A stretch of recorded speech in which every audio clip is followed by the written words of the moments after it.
All right, here we go. Good afternoon, everybody. I'm excited to be here. I am so glad that you are here and you think enough of yourself to be here. That's what this is all about. You're thinking enough of yourself or maybe some loved one that you are concerned about or just wanting to know. Oh my God, I'm just even more passionate now about what we're about to share and what we're doing. We just had an announcement here in Houston. I live in Houston, Texas, of a death that took place that diagnosed 1 month and died the next month of pancreatic cancer. That's to me, we need to know, right? I needed to know when it was stage 1, not when it was stage 4. Diagnosed at stage 4, and in 30 days, you're gone. That means to me that there's something I don't know. There's some truths that I need to know about. For those of you that don't know who I am, my name is Dr. Rosalind Shaw Bell. Everybody calls me Dr. Roz. I have been fortunate and blessed to do a number of things, and all this stuff is right there on the screen for you to look at. But what's the most important is that I love the Lord. I'm in ministry. And now I have merged ministry into another phase of ministry, because you can't do the work that God has called us to do, the visions that God has given us to do, if we're not healthy. I mean, I'm in church and I hear preachers preach heaven down, and then they go in the office and die of a heart attack. That's not God's will. So as I became a certified wellness coach, I'm so glad that I connected with a company that helped me to learn some things, and being taught from a natural path and then beginning to do my own research, it's taken it to the next level. And so I have a certified entrepreneur and lifestyle consultant certificate, and I am a certified wellness coach. So understand this, I'm not a medical doctor. But let me tell you something. I've talked to a bunch of nurses who don't have an MD behind their name that know just as much as the medical doctors, if not more. Okay, I'm just saying.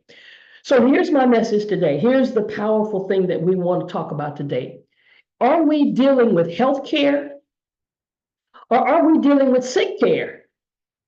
I mean, what the heck? Do they really want us healthy?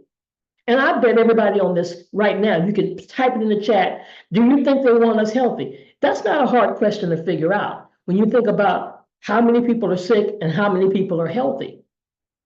But the question that I'm asking you is, which one do you choose? Okay, which one do you choose? Which one do you choose? Put it in the chat. Which one are you going to choose? Are you going to choose to be healthy? Or are you going to choose to be sick? I mean, nobody would literally just make that choice, but literally that's what we're doing. Watch, check this out. Oh yes, definitely. They don't teach us how to prevent disease. They don't teach us how to heal ourselves. They teach us how to treat ourselves. And treatment is different from healing. And so really what doctors, the only thing that they're going to give you is prescription drugs. Prescription drugs are patent.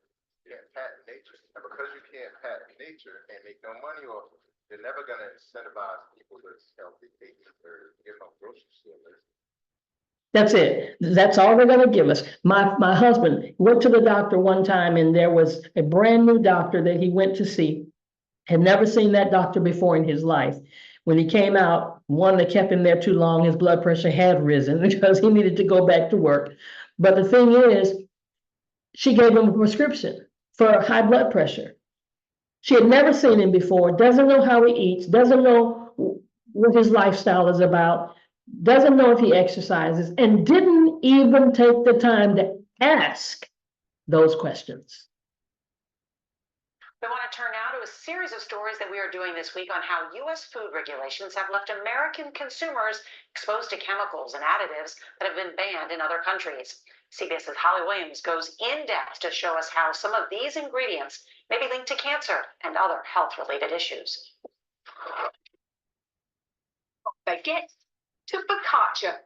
Europe is famous for its bread, but one ingredient is missing: Potassium bromate is a suspected carcinogen that's banned for human consumption in Europe as well as China and India, but legal in the US, where it's used by some food makers to strengthen dough and estimated to be present in over 100 products. There is evidence that it may be toxic to human consumers, that it may even either initiate or promote the development of tumours. Professor Eric Millstone is an expert on food additives and told us European countries take a much more cautious approach to food safety. Can we say for sure that these differences in regulations mean that people in the US have developed cancers that they would not have developed if they've been eating only in Europe? I think that is almost certainly the conclusion that we could reach. It's not just potassium bromate, but many other chemicals and substances that are banned here in Europe over health concerns, but considered safe by the FDA. Do you think most Americans are aware that they're being exposed to substances that are viewed as dangerous over here? They probably just think, well, if it's available and it's in the store, then it's probably fine. Stacey McNamara is from upstate New York, but has been living in London for 10 years. She told us raising children on this side of the Atlantic has opened her eyes to what's allowed in food in the US. She has no plan to ever move back home. And is food safety a part of that decision? For sure, yeah. How am I going to protect my children when it's just everywhere? In a statement to CBS News, the FDA said that when used properly, potassium bromate converts to a harmless substance during food production.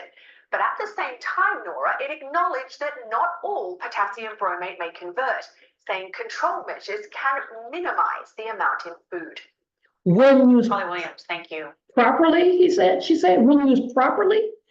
What's properly? Do I know this? How many of you know that there are some things that we're eating that are banned in other places? Put it in the chat. Did you even know that? Did you know that there's some foods and some substances that are absolutely banned, not allowed in other countries, in other areas of the world that are just rampant, made available to us? Put it in the chat if you knew that, Now, also, for me, so I can know the kind of audience I'm talking to, put it in the chat if you know which foods they are. Do you know which foods they are that are banned? Because you might be eating them. You might be real surprised because our system has been hijacked. See, there's no reason we shouldn't know. We live in the age of what? Information. Knowledge is not being kept a secret. All I'm sharing with you is my own research, things that I've studied, things that I've looked at. And I've not just listened to one person and what they had to say. I've checked out several different people and began to look at it myself, look at the labels myself, understand where things are coming from. But we've been programmed. I was programmed. I mean, let me just talk about myself. Maybe you don't want to say you've been programmed, but we've been programmed to believe certain things. And it's time for us to take ownership over what we know and stop accepting sickness. I often tell people, especially when I'm ministering to them and they say, I'm a diabetic or I have high blood pressure. I want you to stop saying that. Tell me that you're dealing with it, or tell me with it that you are, it's a struggle that you're having in your life, or it's an issue that you're dealing with it, but don't claim it as yours. It doesn't belong to you, especially if you are a believer and you have God in your life and Jesus in your life, because you can't have Jesus and sickness. I'm just saying, right? So you start saying that this is something I'm dealing with. But don't claim it as your own. Don't take ownership on having that sickness. Take ownership on being healed. Because see, there's a difference between treatment and healing. And that's what we're getting, guys. We're getting treatment. We're going to the doctor and they're treating sickness. Many of you have heard that video where the doctor says, we're not in the business of preventing sickness. We're in the business of treating. And treatment comes from the outside. Healing comes from within. So even when we get a surgery, what does the surgery do? Addresses the symptom. I just said we had a death here in Houston, Texas, of a congresswoman who had been diagnosed in 1 month, died the following month. And now all they're gonna say is that it was pancreatic cancer, so it's the fastest growing cancer that there is. But my point is this, why not find out before it's cancer? Because I've learned that all of us have cancerous cells, and we're gonna do, one of our teachings is gonna be about cancer, because it's running rampant in our country, but there's a reason. And you're gonna find out some of that tonight, because there's a path. There's a path to disease, and traditional healthcare only treats the symptoms. When you go to the doctor, you can tell them what you have, right? Because they're practicing medicine. And then they come up with, try this. And if that doesn't work, let's try this. And if they're honest with themselves, they need another approach. They need to combine. And that's not all doctors. I'm not throwing all doctors under the bus, because you have some doctors that are open. A wellness approach identifies and addresses the root causes. And that's why in some of these other countries, they're relying on other methods of doing it, because they're more concerned about what is out of balance than they are concerned about what symptom do you have. So we have much looser regulations here. And when you talk to politicians or people at the FDA about it, the explanation they give is it encourages faster innovation. Yeah. So they make it about business. Yeah, less Which- regulation, more innovation. Which factually is true, right? Like you can create more things faster if you don't have regulation. But not when you're poisoning people. And this is what I talked to Callie Means about. Poisoning people is not a left or a right issue. No. It's not. I'm against like stupid, frivolous regulation myself. Yeah. I moved to Texas because of it from New York, because I think Texas is more business friendly and more rational. But when it comes to poisoning our own people, this is idiotic. Yeah. Like this should not be an issue about politics. Yeah. This should be about if something is known to be harmful to humans and we have an alternative that works, don't let it happen.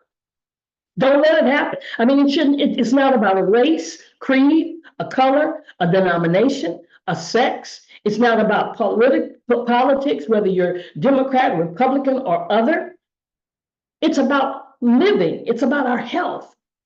And in our lifetime, we've all seen this, but maybe it hasn't clicked. And I hope something will click today, because drug recalls, they happen all the time. The FDA, here's what the FDA does. They require that every pharmaceutical company publicly state the potential hazards and side effects their products might cause. Haven't you seen it on television? May cause this, may cause that, may cause death, may cause nausea, may cause hearing impairment. All these things that it may cause, vertigo, moodiness, constipation, they're required to put those statements on television. And these warning requirements, the reason they do it is just to keep them honest. So now they say that they've told us, right? So now we can't sue them when something happens. But sometimes they leave something out. Sometimes they fail to disclose some possible side effects. And we jump on the bandwagon for all this stuff that first comes out. Look back in 1961. This was a drug that was found to be the cause of 10 to 20,000 severe birth defects. But how many people took it before they realized it? How many of us know, did they realize it before they even put it out? Because it was about the bottom dollar. Here's another one in 1971. I'm not going to even try to pronounce these words, right? Because that lets you know something when you can't pronounce it, just like you can't read the handwriting, right? But this was for pregnant women for over 3 decades to help prevent miscarriages and other complications during the pregnancy. And then it caused a rare form of vaginal cancer to girls exposed to it while in the womb. Drug recalls, things that people believed in. Here's another one. This drug was to treat inflammatory disorders and arthritis. Skin conditions caused a reaction that caused blistering on the skin and internal organs and had a fatality rate with 1 in 10 cases resulting in death. Oh my God. I hope you get this. Here's another that was prescribed to treat arthritis pain. Who do you know with arthritis? And that you may have seen this prescribed to them at some point in your lifetime. And then they ignored the evidence that they knew what it would do. 140,000 people suffered from coronary disease. Then they took it off the market. Then it was recalled. The last one I'm going to show you, and this is just a short list, quinapril. and hydroxychlorothiazide tablets. I'm gonna say that one because it's dealing with blood pressure. Prescribed to lower the blood pressure in people with hypertension over concern that the pills may be contaminated with nitrosamine. Listen, that particular drug itself, that particular thing was previously found in other drugs to treat high blood pressure, heartburn, acid reflux, diabetes, according to the FDA. And some of these drugs from certain manufacturers have been recalled because of the impurities in the drug. So don't tell me when you say, well, the FDA hasn't approved it. Well, I might be kind of glad when the FDA hasn't approved it because they approved every last one of these things. They approved opioids. Remember the opioid crisis? Oh yeah, the numbers may have gone down, but how many people have been victimized? And look at this. What are we doing? Our country has the highest estimated number of drug-related deaths per million. That's not 314 people. That's 314.5 million people that died from opioid crisis between the ages of 15 and 64. What are we doing? Look at us compared to Australia and else. Look at that, the UK. We need to go look at the TV show. Are you smarter than a fifth grader? Are we smarter? Are we really smarter than these other countries? See, here's what we believe, that whatever we see on TV, it must be right. We've been programmed to believe that whatever we see, but here's the thing that just blew me away. There are 6 companies that are in control of what we see on television. 37 years ago, there were 50 companies in charge of the media. Now, 90% of the media in the United States is controlled by six corporations. That means 232 executives make decisions about what is televised, what we hear on the radio, what commercials are played. And you know what their concern is only? Not are we healthy? What's the bottom line? The dollar. The United States is the only country, besides New Zealand, that even allows direct advertising of prescription drugs to consumers. Do you understand what I just said? I dare you tonight to pay attention. Within 1 hour, I don't care what time, just 1 hour, count the number of commercials that advertise a prescription drug. And don't stretch that out to more than an hour. In the middle of your show. See, we're the only ones outside of New Zealand. The study concluded that a ban on fast food advertised to children, do you know what that would do if we cut out all that fast food advertising? They believe that the obesity rate would drop by as much as 18%. Because don't your kids see the McDonald's, the fast food restaurants, and think, Mommy, can I go? When can we go? When can we go? What if they didn't see that? What if they saw an advertisement about salad? What if they saw an advertisement about fruits? The United States takes the most prescription drugs with a national average of each person spending around $1,200 each year on prescription medication. And why? Okay, so let's think about this. What's the purpose of a commercial? When we see a commercial on TV, we're watching our favorite show, we're watching our favorite flicks, we're doing a binge, and all of a sudden, bam, a commercial comes on, right? So what's the purpose? The purpose of a commercial is to promote a product, or promote a service, or promote a particular brand. When's the last time you had a bowl of Wolf brand chili? Well, that's too long. Why? Because that was a brand. So that was the purpose of the commercial, for us to buy it. Now, then why are we watching drug commercials? Because we can't buy them. They have to be prescribed.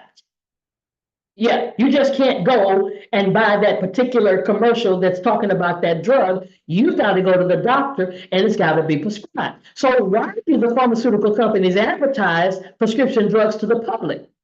Well, Big Pharma, one of those companies, research shows that when a patient asks for a drug by name, guess what?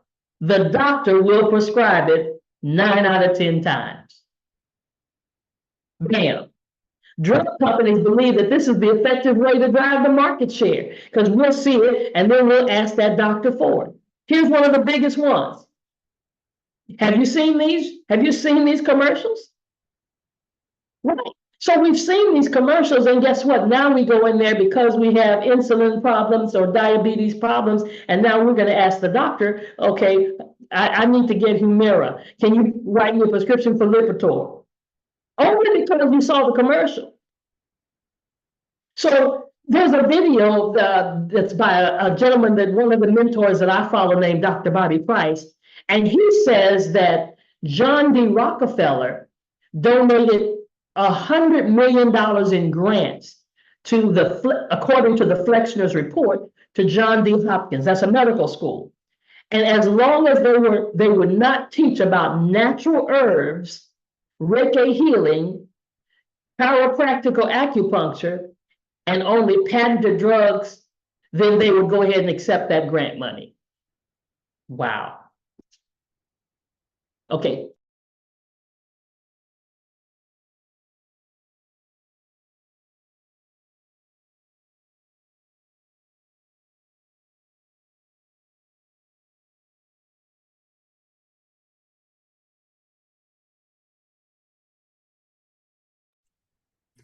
We don't have any sound.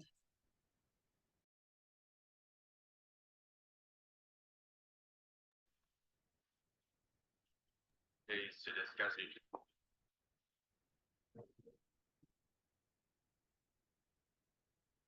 It started to come in, but went back out. Any really meaningful education about nutrition. Nutrition is really something that maybe you get 1 hour, maybe you get 2 hours. Nutrition in the 1970s in my medical school was very, very limited. I really still feel that it's nearly criminal. There really haven't been many opportunities to discuss nutrition in depth because the topic only comes up in passing. Maybe they assume that we knew. The average physician in this country has less than 20 minutes of nutrition training, period. Let me teach you anything about nutrition in medical school. What I was taught was nobody changes their diet anyway, so just, do what you can. I hate to say it, but your physician probably knows less about nutrition than you do. We're taught to treat diseases after they occur. We're not taught how to prevent them in the first place. I just met some medical students here at the University of Arizona, told me they learned about nutrition, and then told me they learned that saturated fat is bad for us because it raises LDL, and everyone knows that LDL is bad for your heart. They told me that vegetables are good for humans. That's the extent of what they learned in nutrition. I know that in this medical school, this is where I went to medical school. Our doctors are being trained to think that red meat is bad for humans. Most nutrient-rich foods on the planet are bad for humans because they contain saturated fat. And yet these medical students are not being challenged during their cardiology rotations. When they see cardiology patients who have had heart attacks, to think about the root cause of their atherosclerosis. They're not taught that insulin resistance, that metabolic dysfunction lie at the root of atherosclerosis. And if they're not taught that, how can they begin to question what causes insulin resistance and what causes metabolic dysfunction? We need to do better for our future generations of doctors and for the patients they will see. Amazing, amazing. So one more thing I want you to hear. I really hope you're getting this. I hope you're taking this in, because we've got to make some changes. The more you spend on something, the worse it gets. They would say, stop it. Like, what do you do it? Exactly. And, Einstein has this famous quote: the definition of insanity is doing the same thing over and over again and expecting a different result. Yeah. And here we are, as supposedly the greatest scientific civilization in history, and we're the sickest. We're the sickest, guys. We're the sickest. I mean, we have so much technology available to us. It's unbelievable. So now let's talk about some of the things. Mountain Dew. Oh my goodness, please do not shoot the messenger. And here's another one, Gatorade. Now we see all over television, we see our sports figures. When I saw this, it made me understand why we have so many sports figures falling dead in the middle of the field, having cardiac arrest. Why is it? What is it that's in Mountain Dew and in Gatorade that's here in our country that you can't find in other places. Who would have thought that vegetable oil and soda would be caught in a tangled web of additives? But here we are. BVO is added to sodas and beverages to keep the citrus flavor from separating out. And it will shock you to know that Mountain Dew and Gatorade once contained this additive, and beverages like the Keurig, Dr. Pepper, Sundrop, and generic lemon lime drinks still contain BVO. But the sad reality is that BVO has been linked to a long list of health issues, from skin lesions and neurological problems to organ damage, growth problems, schizophrenia, hearing loss, and even birth defects.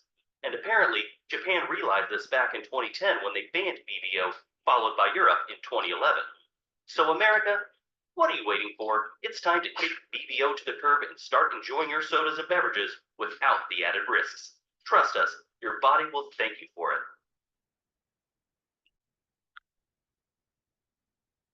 Now, I'm going to go through several products. I hope you're taking notes. Several things that we're taking on every single day. And it's not about that I'm saying, okay, you got to cut this particular thing out of your life. But knowledge is power if we understand it and if we know, because we're destroyed for the lack of knowledge. So if I know, if you're a Mountain Dew lover, like I have people in my family love Mountain Dew and they can drink it every day, all day long. Gatorade, every time you're getting hot and thirsty and you're working out. Now you know, maybe I shouldn't do this often. Because it's not what you do some of the time, it's what you do most of the time. Have you ever thought about what makes your yogurt and almond milk so thick and creamy? Well, let me introduce you to carrageenan, the thickener and stabilizer that's pretty popular in the dairy and non-dairy world. Before you go gushing over this additive, you need to know that it's been causing quite a stir in the scientific community. Some experts believe that this sneaky little ingredient can cause everything from respiratory problems and skin irritation to digestive issues and even colon cancer. If that doesn't make you spill your almond milk, then maybe this will. Countries like Australia, much of Europe, and the UK have already given carrageenan the boot and said their goodbyes to this troublesome thickener by banning it from their food supply. Meanwhile, over here in the good old USA, the FDA approved carrageenan for use in food since 1961. Yes, you heard that right. We've been chowing down on this stuff for over 60 years. I don't know about you, but I think it's high time we followed in the footsteps of our Aussie and European pals and kicked carrageenan to the curb. How many of you love the cherries on top? You're so quick to ask for the cherries on top, right? You got your banana split, you put the cherries on top. You love to just eat the cherries, period, right? And then they make you a beautiful cake. But do you know these cherries have so red? They're so red. How red? They're so red. How red are they? That they've added dye to make them red. And this red number 40 is banned, absolutely banned in other countries. But we love it here. Give me more cherries. But it's toxic to your gut health. And there's a reason why we're clogged up in our guts and don't even know it. It just looks so pretty. We heard a little bit about this potassium bromate. We heard a little bit about it earlier, but I really want you to see here, even Subway. Subway is banned in other countries, Brazil, the UK, Canada. And the bread that we love, oh, and the steam comes up off the table, and we just got to have it. But it's got something called potassium bromate. We don't think there's any other additive as sneaky and dangerous as potassium bromate. This additive is often added to bread and baked goods to help them rise or strengthen dough, and can commonly be found in bagels and pizza dough. But don't let its innocent-sounding purpose fool you. Potassium bromate is a suspected carcinogen that has been linked to cancer. Not only has it been banned in Europe, but Canada, Nigeria, India, and China have also caught on to its potential dangers and banned its use.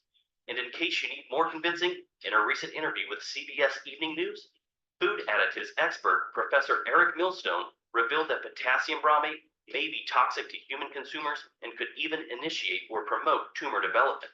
So if you're a bread or pastry lover, it might be time to start scrutinizing those labels a bit more closely.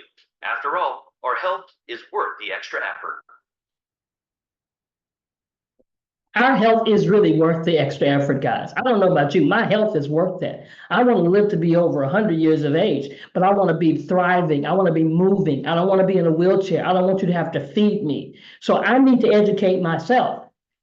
Because many of us, we're giving our children Honey Bunches of Oats, Frosted Flakes, Fruit Loops. And there's a preservative in it that contains yellow number 5, the red number 40 that I just showed you about. They're laced with sugars. Oh, it's an easy way to fix the breakfast. And even our chewing gum. I just threw up, listen, everything you see today, you do the research. Be more conscientious about what's going on in our country. They're killing us. They're concerned about preserving the food, but not preserving us. They're concerned about keeping it on the shelf, but not what it's going to do to us when we buy it off of the shelf. They're even putting stuff in the feed that they give to the cows. Yes, that has these preservatives, this BHT, which is a preservative that's in it. When you hear the words banned breakfast cereal, you're probably imagining one of the countless kid-focused brands of sugary morsels, like the oh-so-delicious Cookie Crisp. So you might be surprised to learn that it's actually Special K, the most boring cereal on all of the earth, that has been banned in Denmark and discouraged in the EU. How does the healthiest box of flakes on the shelf get banned, while stuff like Reese's Puffs and Cinnamon Toast Crunch continue to enjoy free passage? Ironically, because of its supposed health benefits. In the UK, Special K has been put on blast by the Advertising Standards Authority for exaggerating how much folic acid they pack in the portions. Though it's still legal to buy in Europe, Denmark has completely banned Special K since 2004 for all its fortified vitamins and minerals. Regulators argue that Kellogg's cereal's unnaturally high levels of everything from vitamin A to zinc actually qualify Special K as a genetically modified organism, or GMO. More specifically, Special K is swole with the same artificial compounds that studies have shown to potentially pose health risks, specifically to children and pregnant women. In conclusion, you may want to stick with Crunch Berries. Listen, that goodness gracious, even Special K. And who thought that Special K, there's something wrong with it? See, these chemicals, if they're putting into our food, they're not concerned about us. Do they really want us healthy? We've got the answer already, and I haven't even got halfway through this presentation. These two preservatives have snuck their way into all sorts of processed foods, like butter, cereal, chips, meat, gum, vegetable oil, and crackers. They're like the sneaky siblings that you didn't invite to your party, but managed to show up anyway. Their main job is to keep the fats in foods fresher for longer, but they're not just satisfied with infiltrating our meals. They've also found their way into rubber products, cosmetic products, and packaging materials. But here's the kicker. BHA and BHT have been linked to some pretty serious health problems, including cancer. It's no wonder that Europe and the UK ban them from food products quicker than you can say preservatives. And if you need further proof of their bad reputation, just look at the health-conscious Japan. They banned it too. They banned it too, but not here. We don't ban it. And I know many of us, as we become educated, we decide we're going to go maybe become pescatarians, and we're just going to do fish and salmon and tuna, but we still got to be careful. Nobody gets off the hook. We got to be careful. We got to read the labels. We got to be real careful, because farm-raised fish and salmon, what are they raising it with? Many times they're feeding those fish and the salmon with a chemical cocktail. And then the methyl, the mercury, the dioxin, and the antibiotics. Now we wonder why we got so many heavy metals, because of what they're throwing in the oceans and what they're putting in the seas that they take in. And whatever they take in, we take in. And so we get comfortable. This blew me away. We get comfortable when it says USDA organic. But guess what? Technically, if they're 80% organic, they can be 20% anything else. And they can technically put it on the label USDA organic. And certain areas of the country that have had problems with lead in the plumbing, they're not the only ones. That's why we have to be in control of what's going on in our family, in our life, in our household. What about chicken? Oh my God.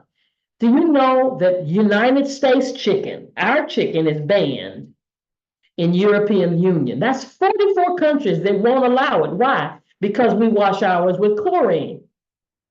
Many of the places, they wash it with chlorine, and chlorine is, oh, I'm sorry, carcinogenic. Over time, I don't mean just because you had a chicken wing yesterday, you're gonna have cancer.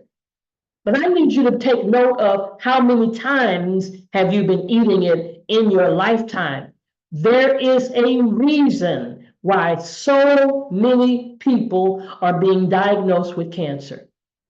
And then they want the chickens to be bigger, right? So they inject water and salt so that they'll weigh more, and so they can get paid more, because you know you buy your chicken and your meat products by the weight, right? So if they've injected water and salt in them to make them weigh more, we pay more for it. And then they feed those chicken antibiotics. I tell people all the time, certain chicken shacks you shouldn't even go to because the chicken is not that big. I'm just saying, I ain't calling no names out.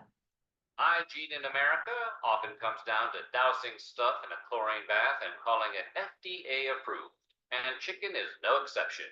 Pathogen reduction treatments, or PRTs, refer to the use of different chemicals to destroy harmful microbes on raw meat.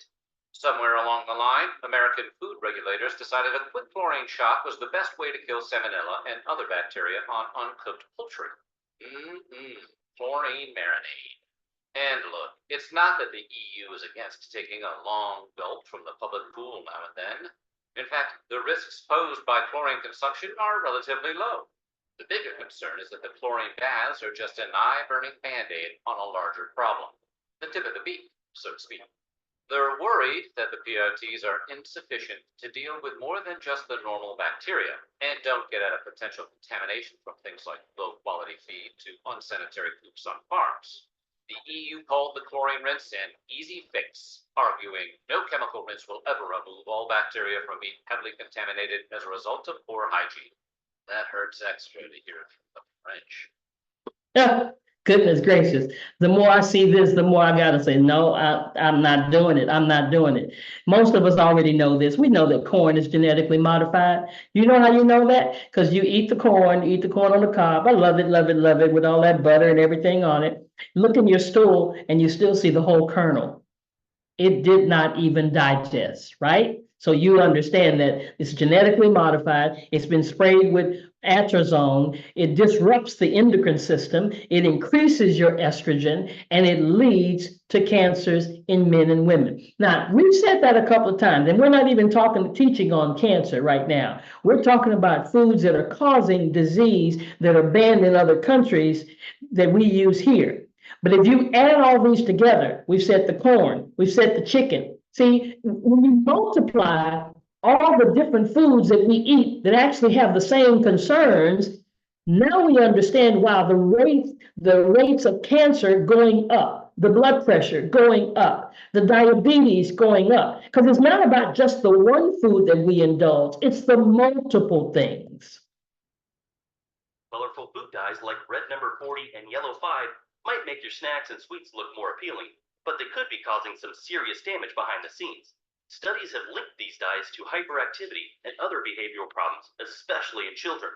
And if that's not enough to make you think twice, they've also been linked to brain cancer. That's like the ultimate buzzkill for your favorite strawberry sundae, right? And if you think you're safe just because you're not eating candy or sweets, think again. These dyes are hiding in all sorts of foods, from cereals and beverages to meats and pretty much anything that looks colorful and eye-catching. But fear not, because Europe is leading the way in banning these harmful additives from foods. Countries like the UK, Switzerland, Norway, Austria, Finland, and France have said no thanks to synthetic food dyes, and for good reason. After all, most of these food colorings are byproducts of petroleum. And if you wouldn't drink petroleum straight up, why would you want to consume products made from it? Why? Now he asked, why would you want to? If you know this, I guess I need to ask that question. Why would we do it if we knew it? Now, if we didn't know it, that's another thing. And that's why we're sharing this Time to tell the truth, because we're doing some things that we don't recognize we're doing. We got prepackaged ground beef that has slime, pink slime, not just slime, pink slime. And it's being used as a filler treated with ammonia gas. Do you not know that they classify this in the same category as tobacco, smoking, and asbestos? It's carcinogenic to humans. Somebody tell me what's going on.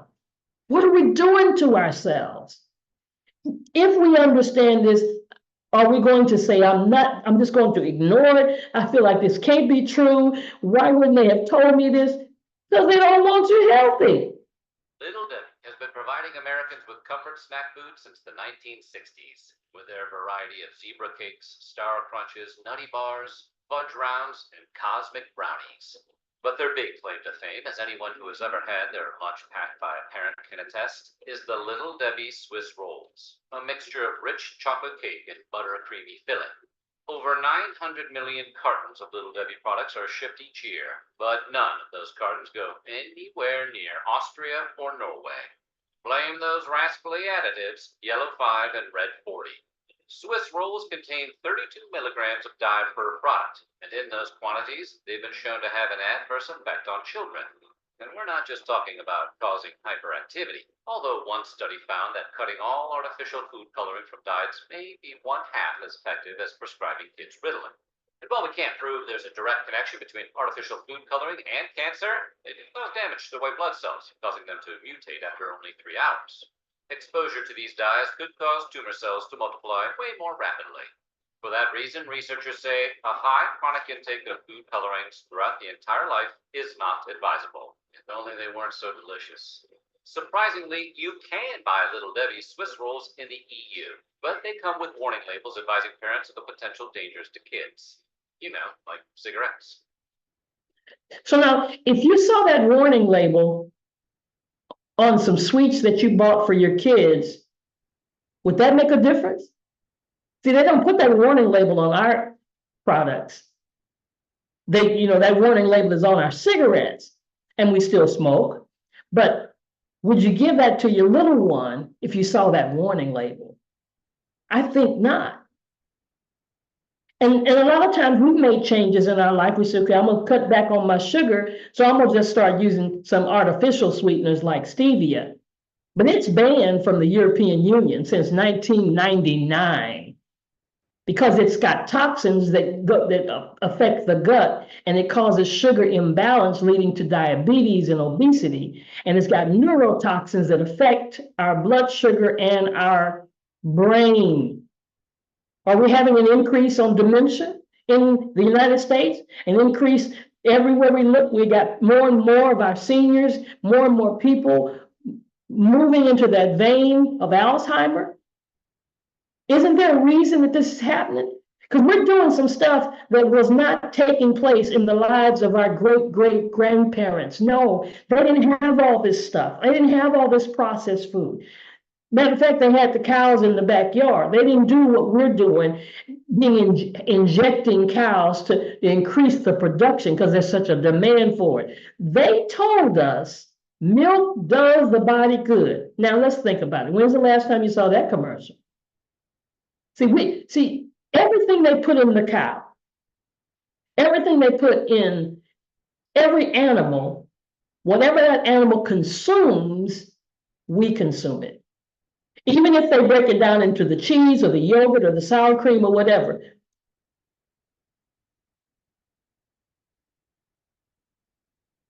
Hope you can handle this right here. It's not natural for humans to drink cow's milk. Cow's milk is a high-fat fluid designed to turn a 65-pound baby calf into a 400-pound cow. Cow's milk contains animal protein, which has been proven by people like Dr. T. Colin Campbell to promote cancer growth. Animal protein is far too acidic for the human body. In order to neutralize this acidity, the body leaches calcium and phosphorus from the bones. People have been misled to believe that milk gives us strong bones, yet the countries with the highest dairy consumptions all have the highest rates of osteoporosis. Dairy products like cheese and butter are high in fat, saturated fat, and cholesterol, and are very low in vital vitamins and minerals. Diets high in fat, especially saturated fat, can increase the risk of heart disease and can cause other serious health problems like diabetes. Because cows suffer from a number of infections like mastitis, dairy contains considerable quantities of pus. A glass of milk will contain around 90 to 135 million somatic pus cells. Dairy also contains bovine growth hormones, which have been linked to obesity and cancer.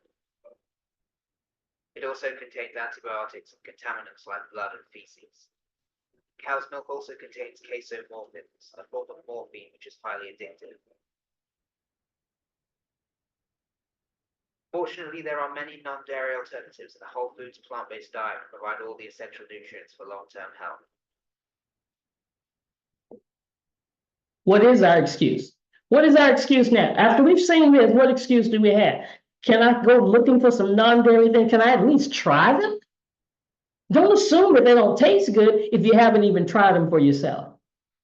Even when we talk about eating our fruits and our vegetables, what we need to realize, yeah, we got to wash them, but understand it's so much better to find farmers and go to farmers markets, but we got to even understand how they're doing that. They're spraying herbicides and pesticides and insecticides and fungicides, and the purpose of that is to get all the bugs off. But why are they doing it in a hazmat suit?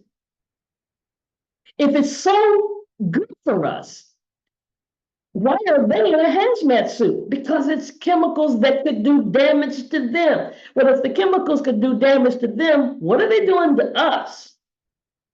That's why they tell us about the Dirty Dozen and the Clean 15. Have you ever heard of that? The Dirty Dozen and the Clean 15. The Dirty Dozen are the fruits and vegetables that you better make sure you wash and clean them. That's why I'm glad Akana has our own produce wash and everything. The strawberries, apples, celery, cherries, grapes, nectarines, peaches, pears, potatoes, spinach, sweet bell peppers, and tomatoes. That's the Dirty Dozen. Clean them, clean them, clean them. The Clean 15, they're a lot cleaner. You see that list. If you don't have that list, just Google it on any browser that you have, and you'll find the Dirty Dozen and the Clean 15. What is this? Ractopamine? What is this?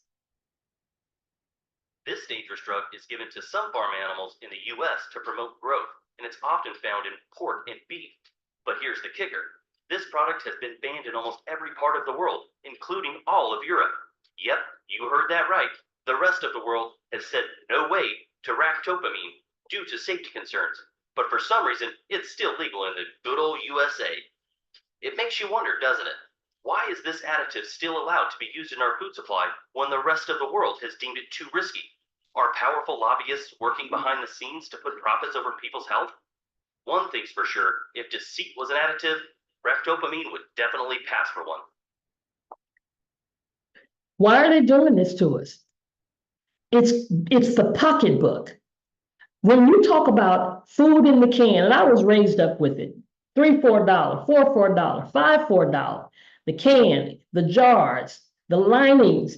Nobody told me that there was something called BPA. I mean, if they put a seal or a label on all this stuff and let us know, we would not be as likely to grab hold of all these things. But we don't know. We're not being told. We don't have the truth being disseminated to us. And BPA is found in the linings of cans and jars and beverages. It's found in plastics. It disrupts the endocrine system, causing hormonal imbalance. See, everything is not because you get to a certain age and now your hormones get out of balance. Or because you're in menopause. Everything, you can't lay everything on this. A lot of this has to do with what we've been putting in our bodies. And it's causing growth and cancers for men and women. And then you've got some items now that say that they're BPA free. Now, if they have to say they're BPA free, that means at one time they had BPA in it. But here's what I found out. They'll say they're BPA free and replace it with BPS and BPF, which is just as dangerous. So they're still lying to us. And according to the Mayo Clinic, additional research suggests there's a possible link between BPA and increased blood pressure. type 2 diabetes, and cardiovascular disease. However, the U.S. Food and Drug Administration, that says something about their name, Food and Drug, right? They've said it's safe at very low levels. Now, what does that mean? What does it mean when you tell me I can have low levels when I'm eating multiple things that have BPA in it? Pork, the other white meat, is a staple of American meats, along with chicken, fish, and beef. From bacon to ham, hot dogs to pork chops. American meat eaters consume about 67 pounds of pig per person every year. Soo-wee, my heart is stopping. Don't get us wrong, other nations indulge in swine just as much, if not more, than Americans. So why doesn't the U.S. export scores of succulent bacon-bearing boars? Well, it turns out America adds a lot of chemicals during processing. Ractopamine in particular is used in many pig farms to raise porkier porkers. Ractopamine, which we put a dash of in a lot of foods, has been banned in 160 countries, which all consider the drug unsafe for human consumption. This, in turn, has led to a prohibition of pork exports across the world. The EU hasn't touched the stuff since outlawing ractopamine in 2009. China and Russia have been ractopamine-less since 2013. Maybe that's because ractopamine has the same effects as an intoxicant on humans and can cause tachycardia, headaches, and muscle spasms if consumed in large enough quantities. But it is a small price to pay for a perfect piece of the pork. So, you may wonder, you say, okay, Dr. Rod, why are you coming so strong with this? Because see, I feel the same way about going to hell, right? If I know you're going to hell, I want you to accept Jesus as your Lord and Savior. That's my belief, okay? Well, we're going to hell in our diet. Olestra is also called Olin, and it happens to be one of the worst inventions in human history. This diabolical substance is a substitute for fat that's added to chips and snacks to make them low fat. But the truth is, it doesn't actually work. And to make matters worse, research has shown that people who consume Olestra run the risk of not being able to absorb essential nutrients and could experience cramps, gas, diarrhea, and even heart problems. It's hard to believe, but the FDA has allowed the use of Olestra in the US since 1996, which means it could be responsible for all sorts of health issues many people have faced over the years. And if you're a fan of Pringles and Doritos, I'm sorry to say that this supposed dieter's dream has infiltrated your favorite snacks. But don't fret, people, at least it's been banned in Europe. So the next time you're trying to make a healthy choice in the US, steer clear of the low-fat or diet options that might just be too good to be true. Yeah, too good to be true. See, we think we're doing good because it says low fat. Maybe we need to move to Europe. Okay? Oh my God. Please don't talk about my Skittles. I love my Skittles, right? Since the dawn of Skittles, there have been rumors about the dangers of eating them. Every one of us heard at least one classmate claim that the red ones make you sterile, and the yellow ones, they give you cancer. Turns out, it might be worse than that. First of all, your classmate wasn't wrong. The dyes known as Yellow 5 and Yellow 6 have been linked to hives and hyperactivity in children. Sweden and Norway have banned the candies out of concern. The European Union will most likely be banning Skittles at the end of the year, having already swapped out some of the dye for more natural flavors. This is because of something called titanium dioxide, which can be found making the colors pop across the rainbow. Research linked titanium dioxide to damaged DNA, which can lead to cancer. While Europe may be ahead of the Skittles awareness curve, America is quickly catching up. In May of 2021, the Environmental Working Group asked the FDA to categorize titanium dioxide as toxic. And yes, before you ask, right now the FDA says it's okay to consume some of that chemical compound. You can taste the rainbow, but just in moderation. California is home to an ongoing lawsuit against Mars Inc., the parent company of Skittles. The lawsuit claims Skittles are not only toxic, but are unfit for human consumption. So maybe for now, play it safe. Just go have some Swedish fish instead. Okay, I promise you guys, I'm almost done. I get to studying this stuff. I get to researching, and I'll be saying, okay, I'm trying to keep this thing under an hour, but it's still, I keep seeing more and more and more and more and more, and it's like, oh, they gotta get it, they gotta get it, because we're doing stuff. We're having things in our body, even our cosmetic stuff. Check this out. Cosmetics that are illegal in Europe that are legal in the United States.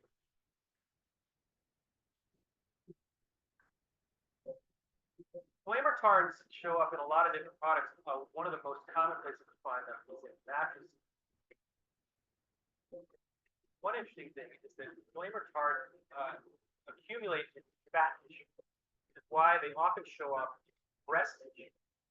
So a few years ago, they did a study of these flame retardants and how women were becoming exposed to them, and they became very concerned that these flame retardants were showing up in breast tissue and fat tissue. So they just eliminated it. They said these flame retardants are now illegal. And in something like 3 years, the number of women that were expressing chemicals in their breast tissue dropped by 30%. Have some companies that will actually make a particular brand and they will sell one version of it to Europe where they were required to take these chemicals out. They'll sell a different version of it with the chemical in the United States because we have no regulations. Now, no such rules have been passed in the United States. We seem incapable of regulating synthetic chemicals. Europe is way ahead of the United States in regulating toxic chemicals. And Scandinavia is really farther ahead than Europe. It's like the triumph of companies over public health is really what's happened in the United States. In Europe, they use what's called the precautionary principle, which is they want to make sure that stuff is safe before it gets released into the market. I think they would be very well served by following that law. We should be following that model. But we know we live in a country, a capitalistic society that's concerned about the dollar. Yeah, but one thing that I'll say that's also really remarkable is that when I did my research, Homo sapiens have been around as far as 200,000. At least 200, 250,000 years. And all of these things that I'm about to tell you that you talk about, they've all happened in just the last 50 years. Yeah. And 50 years as a percentage of 200,000 means that we went 99.99% of humanity with no problems. None of these problems. We had different problems. We had killing each other. But like these kind of problems. Killing all the big animals. All in the last 50 years, which on an evolutionary time scale is like a blink. Second. It's a second. But it's a blink that could wipe us out. It could, I actually think we're extincting ourselves. And so here's just some stats in the last 50 years. So populations of vertebrates of all animals that have bones have seen a 69% drop in total population in 50 years. The number of severe weather-related disasters have tripled and actually this is even shorter than that, since 1980, causing $2.5 trillion of economic damage. And that number is just the last 20 years. 25% of young adults, 50% of Americans are pre-diabetic or have full-fledged type 2 diabetes. As you know, this used to be called, type 2 used to be called adult onset diabetes because it was only adults that used to get it. Now the kids get it as young as 2, 8 of the 10 leading causes of death are related to lifestyle diseases. The cancer rates are at all-time highs today. All-time highs today. This is going to be the first year that there's over 2 million cases of cancer. And the New York Times. And the younger people are getting it too. And so the younger people, the under 35, has gone exponential. I mean, so Kate Middleton just diagnosed with cancer. And there's all these articles where they talk about it being mysterious. Why? And it's mostly gastrointestinal, so it's mostly colorectal. And the microbiome plays such a huge role in preventing that. Yep. The way we eat our ultra-processed food, which is devoid of fiber, destroys our microbiome. So, and I know. And also the additives destroy our microbiome, causing inflammation, which also causes cancer. So the science is there about how the mechanistic systems work to drive the cancer rates and all these diseases. It's not a mystery anymore. We know how this works, and we're still doing it. We know, but we're still doing it. I'm gonna let my business partner come on just for a minute and just share. We're not trying to talk about any particular product or anything. This is about information that we've got to get. Miss Anna Gallagher, she's a mother, grandmother, entrepreneur, econopreneur, Econo Lifer, certified wellness coach, the CEO of Two Chicks to Wellness. Miss Anna, are you out there? I'm here. Tell me, what do you think about what we just shared today? It's awesome. It makes you stop and think. Knowledge is power. So if we continue to go straight ahead like we've never heard it, it's on us.